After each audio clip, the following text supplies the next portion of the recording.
When we think of mental health, the first occurrence in our mind is about adults. We forget that children, teenagers are also facing their own sets of issues. My guest today is a young lady of 14 years, Anoushka Jolly. Anoushka became an entrepreneur at the age of 13. She started an app called Kawach, which is an anti-bullying reporting app, a purpose-driven social entrepreneurship, which was an outcome of her own experience of getting bullied and what she did and handled the situation is what triggered this thought.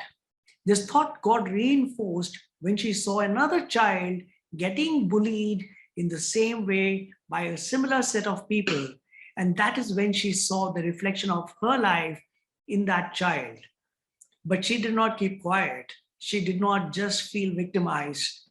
She chose to take action. She chose to build an app that allowed children to report bullying incidences. She also created an ecosystem which included the parents, the school, and the kids, so that it's not just reporting, but an action taken based on counseling as well as action by the school authorities. Welcome, Anoushka, to BW Wellbeing.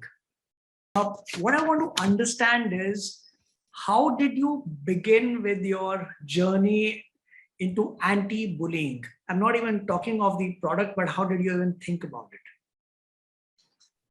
So I started my journey with this cause because I have experienced bullying before. When I was in third grade, I got bullied myself. Mm-hmm. And the bullies were people who I thought were my closest friends, but they were actually bullying me. So they used to make fun of my hair because I wasn't a very conventional looking girl. They used to make fun of my hair, curly hair, brown skin, because I I looked different and I was different as a person as well. So they used to constantly make fun of that. And they used to make me keep their plates or tie their shoelaces. And it reached a point where it was very hard for me to even deal with things or understand what's going on. I was a very, very happy child, but I started coming home crying every single day. So it obviously took a toll on my mental health. And as a third grader, it was a lot of pressure and a lot of stress. So I know what it is like to get bullied, and I know what it is like to feel very, very alone and very, very helpless. So after I got bullied, I knew that I didn't want this to happen to someone else. So I actually witnessed bullying after that as well, when I saw a 6-year-old little girl get bullied. And it was the same people that bullied me. So when I saw that incident happen, it really changed everything because I couldn't stop thinking about that incident. I couldn't stop thinking about what those girls were doing to that 6-year-old child who was completely innocent. And when I saw that 6-year-old child, I saw a reflection of me and what I was going through. So I knew that I had to do something about it, and I knew I had to take action. So I stood up for the girl. And after that, I also started kind of researching about bullying and finding out more about bullying before I finally decided to take this approach with the issue. So tell me, Anoushka, was this in India or was this overseas? This was in India. In India. Okay. So tell me one thing, when you saw another child being bullied, is that the time that you realized that what had happened to you was bullying? Or did you know it when you were being bullied? So I had a rough idea of what I was going through. I didn't know it was bullying exactly. I knew I was feeling bad. It was intentional, happening repeatedly. Then I went and told my parents, actually. I talked to my parents about it, and only then I was able to figure out that it was bullying. But when I looked at the girl, I think that's when I understood how important it is to stand up for other people. Okay. Okay. So, Anushka, do you then believe that small kids who are getting bullied may not even realize that they are getting bullied? What I want to understand is what went inside of you that uh, that you now feel that would be going inside every child who is getting bullied, whether they know it or whether they don't, and what may be stopping them to go and tell the teacher or their parents when they themselves are not even aware what is going on. So yes, I certainly believe that a lot of kids, a lot of young kids especially, get bullied and they don't realize that it is bullying. And worst of all, I think there is no way for them to kind of talk to their parents or talk to their teachers, because we as a society, and we don't make it a very comfortable environment for a lot of kids. Because for me personally, I think I am very lucky that I have such parents that still believe in mental health, that still believe in, you know, your child coming to talk to you about certain issues and would not hesitate when taking action. Though they did not take action themselves, they wanted me to stand up for myself, but if it got out of hand, they were the kind of people that would step in and help out their child. But a lot of adults, a lot of children, my apologies, a lot of parents, teachers, they don't believe in bullying, they don't believe in mental health, and they have a very stereotypical mindset that is still uh, kind of that is built around the ideology that, you know, having mental health issues or getting bullied means that you're weak. So we instill those same ideas in children and students that are getting bullied. So when they get bullied, they feel like, if I go tell a teacher, if I go tell a parent, I will be weak. Or and other than that, I think they're also scared because maybe the bully threatens them and tells them that if you tell the teacher, this will happen, I will do this. So that's why, that those are the main two reasons: either they're scared or they're ashamed, which I believe is obviously wrong, because no kid should be ashamed of being bullied. It's not their fault. So yeah. So do you also feel that, if a child actually stands up, the child fears that the parents may say that, don't worry, everything is going to be fine, or they may not even believe that this happened to the child, or they will say that, be strong enough to sort your own issues. Do you think that is the fear that the child has in his or her mind? Yeah, and it's also a reality. So this is actually a real life incident that somebody shared with me, of a boy who was basically getting physically bullied in his school bus, and he would get hit on the shin, and he would get slapped, and people would call him names. So when he tried to talk to his mom about it, it's clearly a big issue. He has also reached out to his teachers, but they did nothing. So he went up to his mom and he tried to explain her what was going on, and she said the exact same thing. She refused to take action or do anything about it, and she told him to be strong and deal with his own issues. But we as parents, some of us who are parents, don't realize that, you know, our child needs our support. And maybe we don't, because we haven't maybe grown up in that environment where bullying and mental health was such a big deal. But as the world changes, I think it's important for parents to evolve and change their parenting as well. So if you see your child is getting bullied, it is an issue and you must recognize that and take action accordingly. So, Anushka, what do you think happens when no action is taken, or when the parents don't take the child seriously, or they don't trust what the child is saying? What do you think happens to the child? Obviously the child suffers, and immensely, because not only is the bullying prolonged, which obviously causes its own fair share of mental health issues and all of that, but also the child does not feel safe, because if I go up to my parents, I would expect them to help me out, because they're my support system, and the people I've relied on my entire life. So obviously the child, it can lead to a lot of issues with trust for sure, because and difficulty in taking help, because if your own parents don't help you, you will feel betrayed and helpless. So that's something that would happen to the child.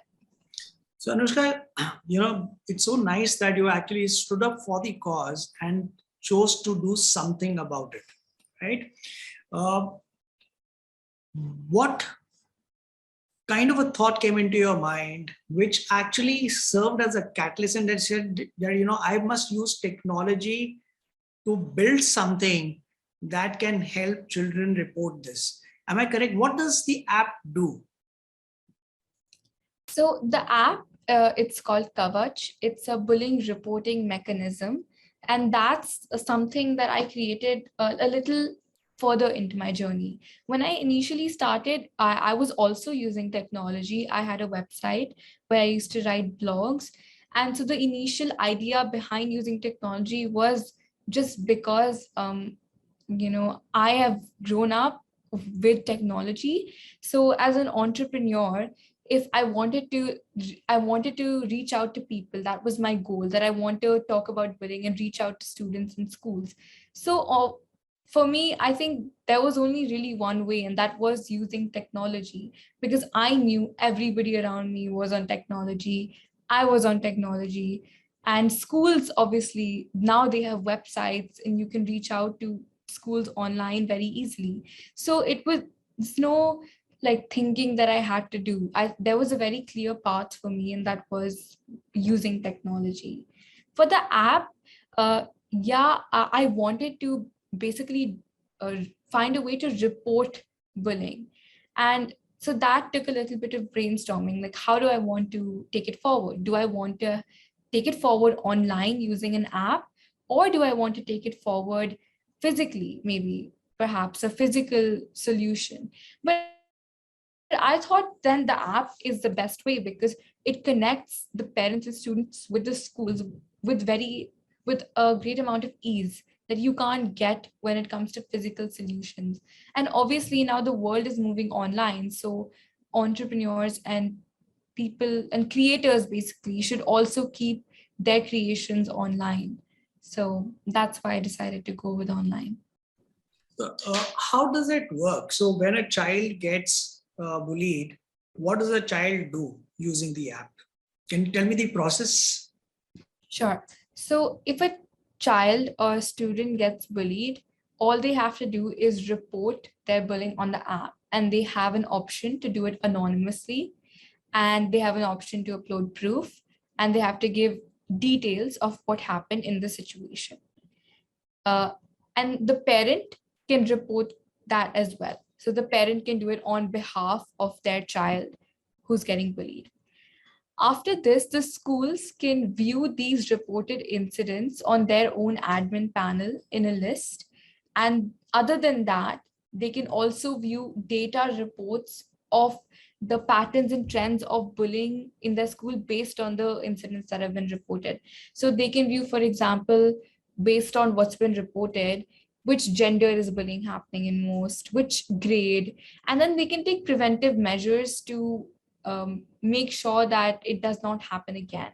So it helps schools post damage, as in it helps schools deal with the situations that have already happened, as well as prevent situations that may happen in the future.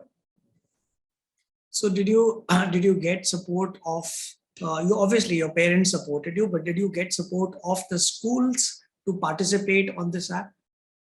Definitely. I have, before I launched the app, obviously connected with a lot of schools, gotten their opinion on it, and gotten the opinion of counselors who will actually obviously solve these bullying incidents and lead the whole app. And I got a very positive response from them, because they stated that a lot of schools are also finding ways to deal with bullying as a problem, because it's a very new age problem, and we're learning it, and we're learning how to deal with it. So Definitely, it was a very helpful thing for schools. And one thing they liked most was that they could actually view data about bullying in their school, because that's something that goes unnoticed. And it can help them take action and stop the bullying before it even happens. So they really, really liked that part, especially. So can you share some incident which got reported and got where the action was taken and the thing was sorted?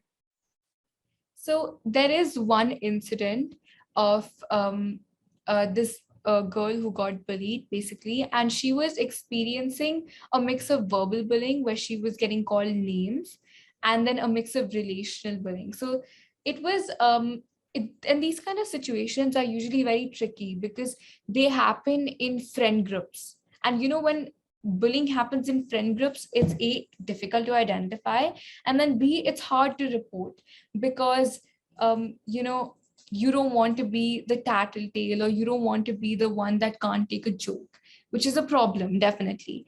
So that girl, she basically reported this incident uh, to one of her friends. But the friend obviously did not help her out, because she did not understand what the girl was going through and why she was feeling so upset. So then that girl reached out to us. She explained me what was happening. Basically, she took counseling. And how I take counseling is I first or sort out the situation myself, try to learn what's going on, and try to counsel the victim myself based on my experience. Obviously, I don't give any professional advice. That's just counseling, as in what to do in a bullying situation. However, if I feel like it gets out of hand, then I get a professional counselor who we have on board, and I ask them to help out the person and counsel the person.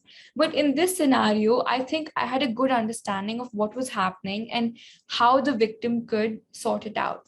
So ultimately, what the victim did, the victim reported the bully, and then also went and tried to explain her friends what was going on and why she feels so hurt. And ultimately, when the bully actually apologized to the victim, the bully also understood what they were doing was wrong. Because I think a lot of what happens in bullying is that even the bully does not realize when he or she crosses a line, and so they just start bullying someone and somebody else gets bullied, and both feelings are hurt in the scenario. So again, it can be linked back to reporting and education, and why bullying reporting and then also bullying education is so important. Anushka, that brings me to a very beautiful point that maybe people do not even realize. So when, like in this particular case, you mentioned that the girl who was getting bullied, she went and spoke to her friends, but the friends did not know what she was talking of, or did not even saw that particular situation as being bullied. So what is that line that you spoke of, which is that mazak एक side पे है, but ये this is now bullying? What is that line? So I always make sure to mention this whenever I'm talking about bullying. It's very important to identify when a situation is bullying and then when it's not. So bullying has 4 characteristics, and if these 4 characteristics are there, then it is bullying. So firstly, it has to be intentional on the bully's part. It has to hurt the victim, either physically or emotionally. It has to be repeated. It has to happen again and again. And most importantly, there has to be a power imbalance. So when you joke with someone, like for example, I joke with my friend and she's joking with me, and we're both teasing each other. So the power imbalance is the same in that situation. If I'm saying something funny to my friend, and even my friend is saying something funny to me, so the power imbalance is the same. Hence, no one gets offended or feels hurt. But when it comes to bullying, there's always the bully who is more powerful, and then the victim who is less powerful. And that can be maybe physically or emotionally. The victim might be more sensitive and the bully might be a little thick skinned. So things like that. when there is a definite power imbalance. If somebody is getting hurt in the situation and somebody is hurting that person, and you can see, it's very easy to be able to identify when there's a power imbalance. So when that is present in a situation, only then it can classify as bullying. Rest, everything would just be joking around. And obviously, if it happens once, maybe it's a mistake as well. I've noticed that a lot of people, they make a joke and they make a hurtful joke. And then they realize later that, oh, that was a hurtful joke. I shouldn't have made it. But those weren't my intentions. I didn't mean to hurt my friend. So they go back and apologize. That's not bullying, right? That's hurting somebody, being mean or being rude. So there's a very definite difference between joking, being mean, and then bullying. Got it. Got it. So do you think that the bully usually gets away with it because of the advantage of being a minor, कि बच्चा है, चलो ठीक है, समझ जाएगा, kind of a thing, and that is when they get the they get motivated or okay, चलता है, so let's just do it again. Is that what you're saying? I'm saying bullies, yes, to an extent, but we don't usually let the bully get away with their actions. I've noticed that a lot of teachers use very conventional methods of punishment when it comes to punishing the bully. But then again, I do not agree with that as well, because I believe that even the bully should be counseled, because bullying is not normal. I don't think anybody would like it if they bully somebody else. So clearly, if the bully likes bullying someone, there is something psychologically going on in the bully's mind that has to be dealt with. For example, the bully might be a generally aggressive person who does not know how to constructively take out his or her aggression. Or maybe the bully has problems at home that are reflecting in an unhealthy manner in his friend group environment. So then again, when it comes to punishing the bully, definitely punishment is important. If a bully is bullying someone, then maybe put that bully in detention. But also it's important to get an understanding of why is the bully bullying the victim, and then help the bully with his or her issues as well. So yeah. Anoushka, you went to Shark Tank, right? And it was for this app that you built up, right? So tell me a little bit more about your experience of how did the journey go and how were you able to convince these sharks to invest in you? So I actually registered for Shark Tank India thinking I may get in, I may not, because obviously I was very young and then the show was for 18 plus.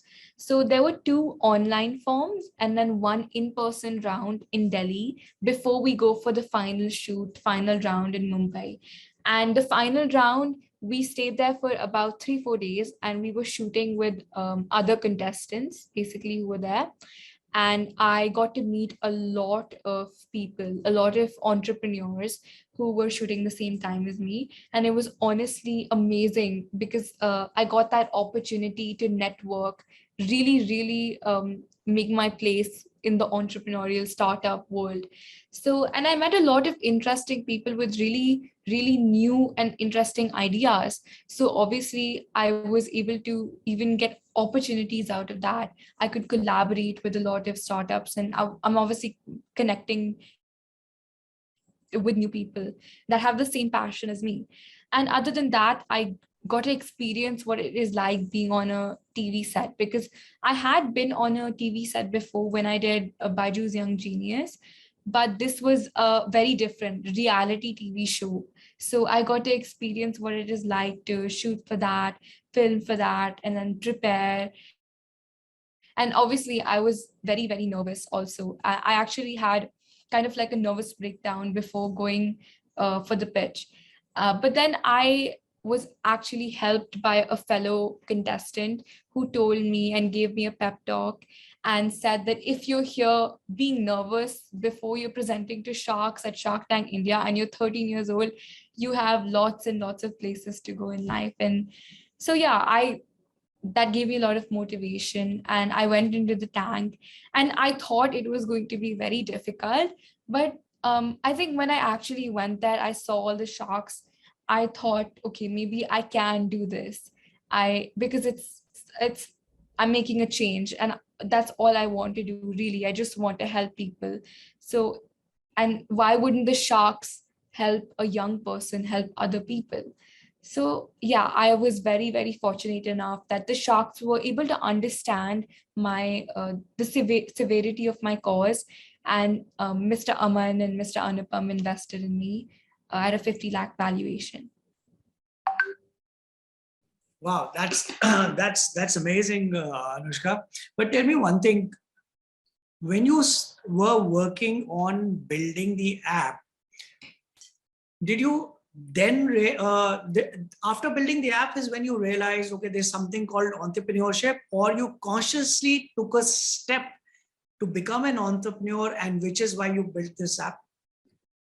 So I've actually been an entrepreneur since I started my work on billing. So initially, my work on billing used to be going to different schools and actually taking sessions with different students and talking to them about billing. And then I also created my own self-paced program on billing. So all of that, I knew I was an entrepreneur, and I've always wanted to be one.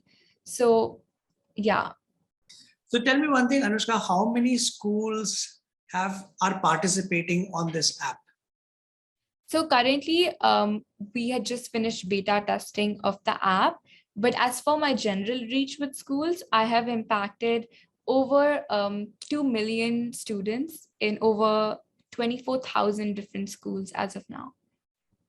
And these 24,000 schools are listed on your app, or they're not? Not as of yet, because a lot of these schools are actually KVs as well. So I have reached out to each and every corner of India. And a lot of these schools also don't really have access to like internet and technology. So in your journey of speaking to almost like 2 million, or you impacted 2 million students, is what you said, right? Across 24,000 schools. Yeah. What do you think the gravity of this situation of bullying? Is it more in the metropolitan cities where you have a cosmopolitan lifestyle, or is it in the government schools, or the tier 2, tier 3, or the rural parts, if you've been to these schools? So personally, from what I've seen, bullying is there in every school, but it's just in a different form. So maybe in, these kind of cities where we live, that kind of life that we live, it's very, very sophisticated kind of bullying that is hard to identify. Like maybe relational bullying is very common here, where it's like manipulation and leaving someone out, things like that. So it's rather sophisticated. And then when you go in like rural areas, you go to government schools, it's maybe a little more prevalent, the bullying. It's evident. So it's very easy to look at it and say, okay, that's bullying. But here it's a little complicated and it's sophisticated. Like there will actually be verbal bullying happening, and it's very casual. It's not like it's bullying. It's normalized. Here we say that it's normal, we say that it's not normalized, and we try to take action against it. But the truth is that it's happening all around us, and we have no idea. And it's not like here also there aren't grave incidents that happen of physical bullying or verbal bullying. Even that happens, but it's just that generally here it's more sophisticated, towards the sophisticated side. And I think that's maybe because we as a society function that way, and also because we're international school students, so we have access to the internet, so we know how we're supposed to behave, and we know how to get away with that. So now the difference, like you said, in the bullying part of it, is the response of the teachers also different in both these areas? Yes, definitely. So if you go to maybe rural areas, government schools, there isn't a very strong response. because personally, I believe teachers don't have that education themselves to understand how to help them. And here, there might be a response, there might be an adequate response, and then there might be an inadequate response that obviously isn't enough. But the teachers feel like it's enough. And it all boils down to because the teachers don't know what to do, right? For them, it's also a problem that is happening for the first time. So again, um, the need for education, the need for counselors, and counselors to be actively involved in solving the issue is very important. So, Anoushka, what is your advice to the school authorities as to what should be done? And I'm asking you this because what you carry the perspective of other kids of your same age group when you faced bullying the first time. What is your advice to the teachers? I think to the school, it's high time that school starts caring about our mental health. And yes, definitely it's linked to bullying, but it's also linked to other issues, perhaps exam stress, how much we ignore students' mental health and what it's causing them to do. It's really taking a toll on how they view themselves and how they view the world.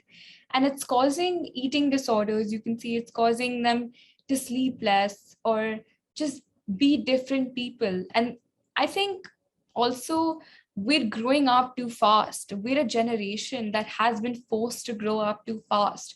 Like personally, I can see that in myself that I'm experiencing like issues with stress and back pain and all of that that people don't experience in their 30s and 40s.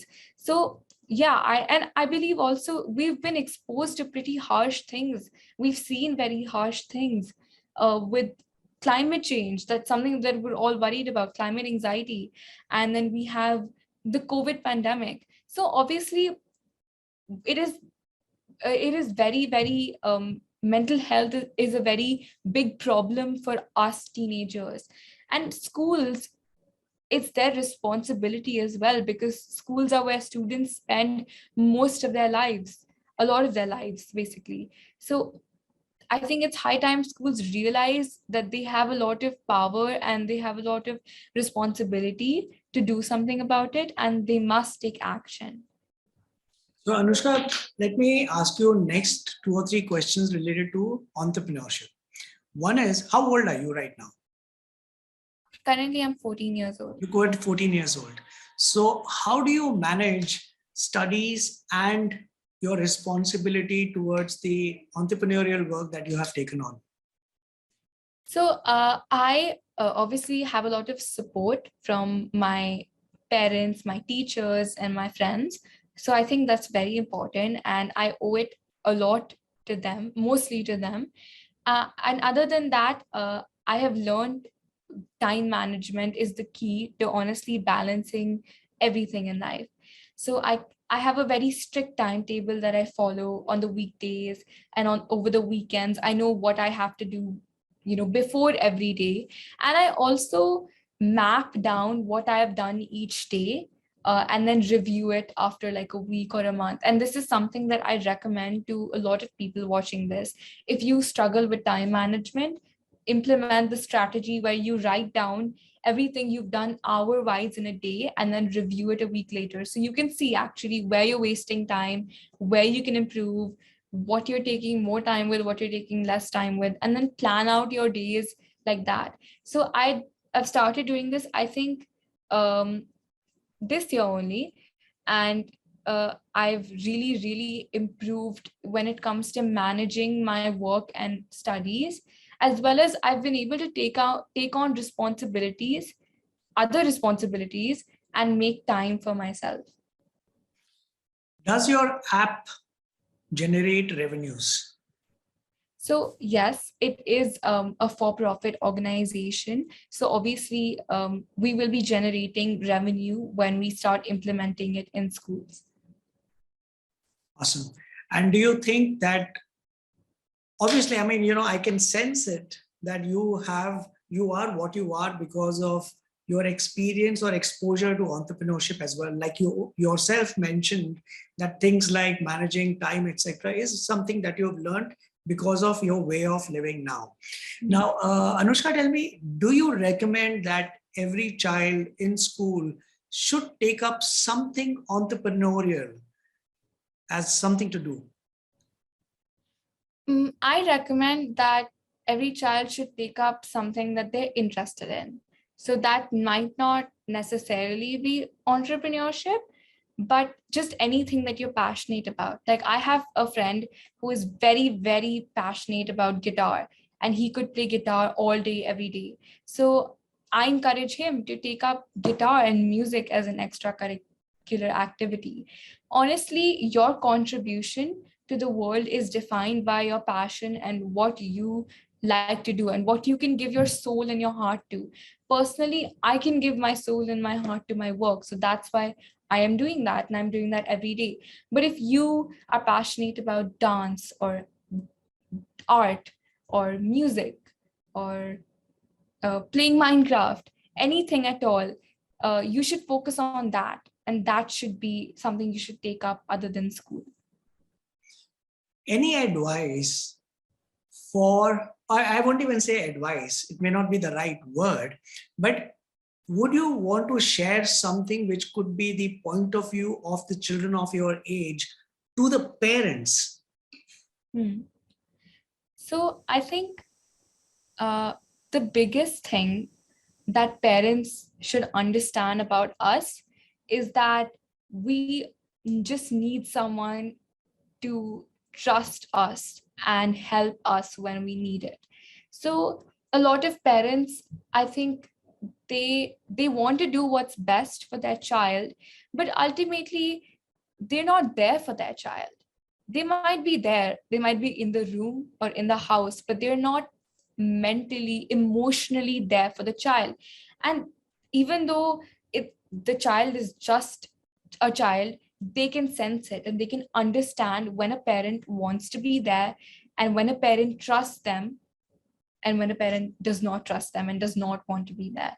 So I think the biggest thing that parents can do for us is just to be there for us, to trust us, and to understand us. Maybe you don't get what we're saying. Maybe you don't get why we are suddenly happy and then suddenly crying, or maybe you don't get why we're so upset about what this friend said to us. But just to be there and just to be listening to us is the least you can do, and honestly the most you can do for us. What are your future plans for Kavach? So for Kavach, I want to start implementing it in as many schools as possible and reach at least 1 lakh schools. And then obviously the hundreds of students that will be in those schools. And currently, I also want to do something for mental health. So that's something I'm working on other than Kavach. That's holistic, and that's inculcating both mental health and aspects like Web 3.0, metaverse technology, immersive technology. Yeah. Awesome, Anoushka. You know what? For me, this interview with you has been very, very transformational because I'm a parent to a 10-year-old. And sometimes, I think I will be more sensitive to what he comes and tells me. That's one. Second is, I'm so glad to see how young people like yourself are taking on to entrepreneurship and realizing that it is not just impacting the people that they're reaching out to through entrepreneurial ways, but how they themselves are finding and ways to better themselves and transform themselves. So I think, which is why I asked you that you recommend that children should pick up entrepreneurial ways because it's the best experiential way of learning. That's what I get after speaking to you. It's been very nice speaking with you. God bless you. I wish you success in what you are doing. There's a very noble cause that you have made a purpose for yourself. So all the best. Thank you so much for joining us. Thank you so much. Bye-bye.